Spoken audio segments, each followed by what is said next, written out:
ल सुरु गर यहाँबाट अन गर्नुहोस् त तपाईँ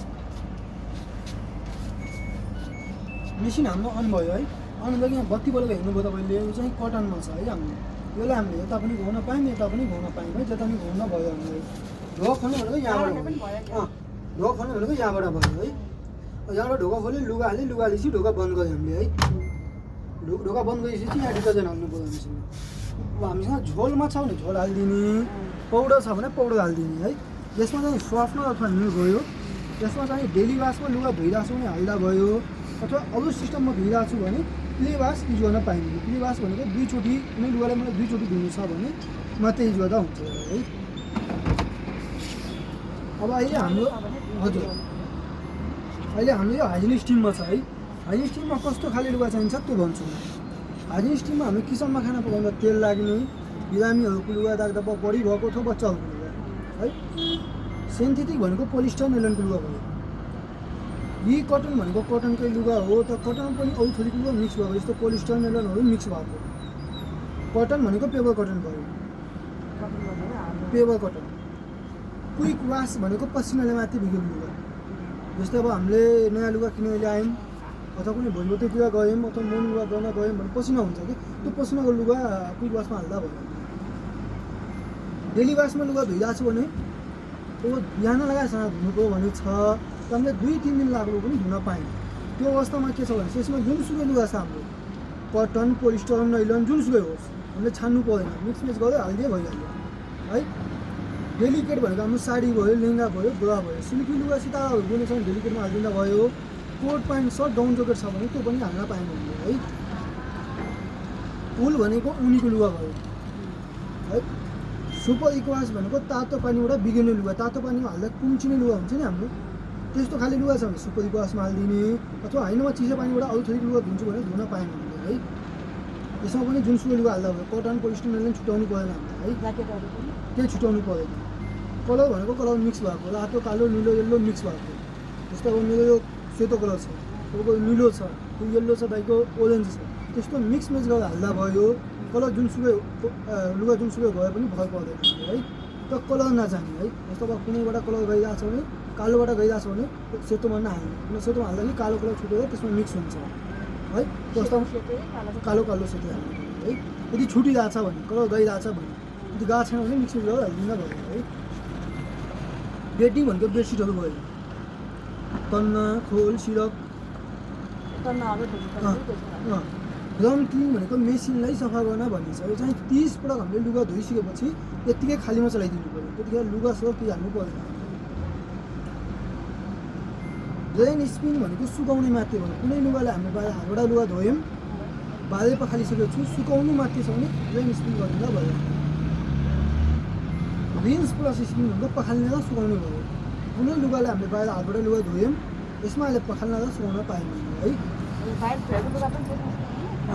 पखाल्न र सुकाउन पायौँ है अनि हाम्रो यो सिस्टमहरू त भयो है यो जुन सिस्टमहरू छ नि हाम्रो यो अटोमेटिक आफै चुज गर्छ है यो अटोमेटिक आफै चुज गर्छ तर जस्तो अब सपोज कुरा मैले डेली वासमा हालेँ है डेली वासमा हाल्दाखेरि 40 तातो पानी लग्यो तातो पानीको लागि 40 डिग्री लग्यो थियो मलाई 60 चाहिएको छ भने 60 पनि गर्न पाएँ यसलाई अथवा कम गर्न छ भने कम गर्न पनि पाएँ है हजुर तातो पानी आफै तातो गर्छ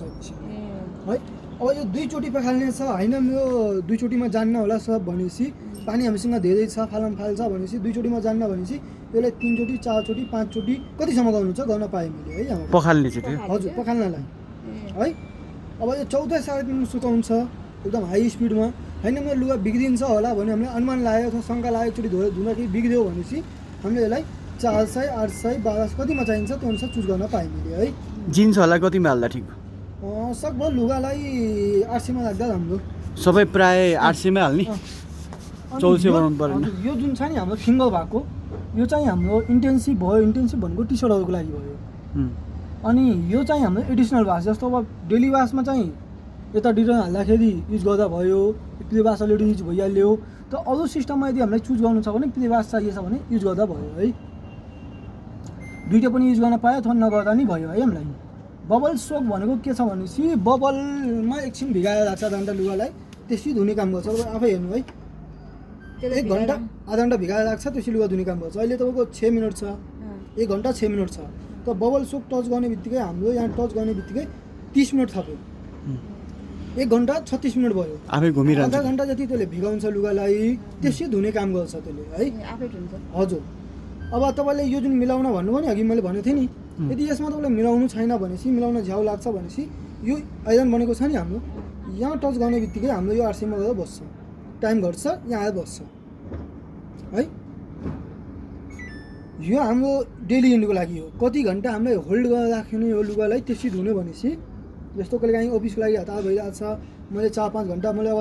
म 5 घन्टा राखेँ जस्तो बिहान मैले 10 बजे गएर साँझ 5 बजे फर्कन्छु त्यो राखिराखेर नि भनेपछि 5-6 म 5 बजे फर्कन्छु भनेपछि हाम्रो कति घन्टाको ड्युटी 8 घन्टाको ड्युटी भयो भनेपछि मैले यहाँ 7 घन्टा हालेँ भने 8 घन्टा हाल्यो भने 8 घन्टा पछि लुगा धुने काम गर्छ अथवा यसलाई म 7 घन्टा पछि राखेँ भने 7 घन्टा पछि लुगा धुने काम गर्छ त्यो यहाँ आउन्जेलसम्म लुगा हाम्रो कम्प्लिट भएको हुन्छ त मेसिन हाम्रो अन भएकै अवस्था हुन्छ है त्यसले गर्दा यो टाइम नयुज गर्दा राम्रो ठिक छ किनभने जस्तो अब हामी टाइम नयुज गरिकन यतिकै हामीले स्टार्ट गऱ्यौँ भने जस्तो 1 घन्टा 6 मिनट छ स्टार्ट गऱ्यौँ भने जति बेला यो सकिन्छ नि हाम्रो टाइम आफै मेसिन बन्द भइहाल्छ हामीले केही गर्नु पर्दैन लुगा यति बसिरहन्छ हामी अफिसबाट आयौँ लुगा झिक्यौँ घाममा हालिदियो भइहाल्यो यो चाहिँ नि यो राख्यो भने आधा घन्टा यो गऱ्यौँ भने आधा घन्टा थप हुन्छ यो अनि राखेर त्यहाँभित्र पिले भनेको स्टार्ट भनेको यो हो है हाम्रो यो चलाएपछि सुरु गर्नु, आधा सुरु घन्टा हुन्छ। राखिराख्नु पर्यो हैन सुरु हुन्छ आफै हुन्छ अनि निकालेर सुकाउनु पखाल्नु परेन सबै केही काम गर्नु आफै पर्दैन, गर्छ यसो हामीले सुकाउने केही गर्नु मात्रै। पर्दैन।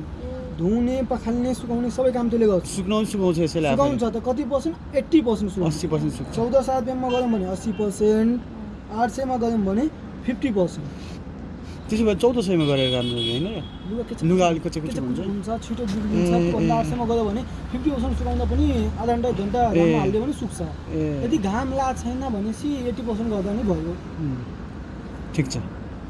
यसमा के छ ब्ल्याङ्केटहरू गर्न मिल्छ कि एउटा नै पातलो खाले ब्ल्याङ्केट ल्याउनुहोस् न ब्ल्याङ्केट अब पातलो त छैन होला लुगा हाल्दाखेरि हामीले यतिसम्म मात्रै हाल्नुपर्छ है यतिसम्म यो छ नि यतिसम्म मात्रै हाल्नुपर्छ लुगा त्योभन्दा माथि हाल्न पाउँदैन है ल स्टप गर्दिन हुन्छ ब्ल्याङ्केट अलि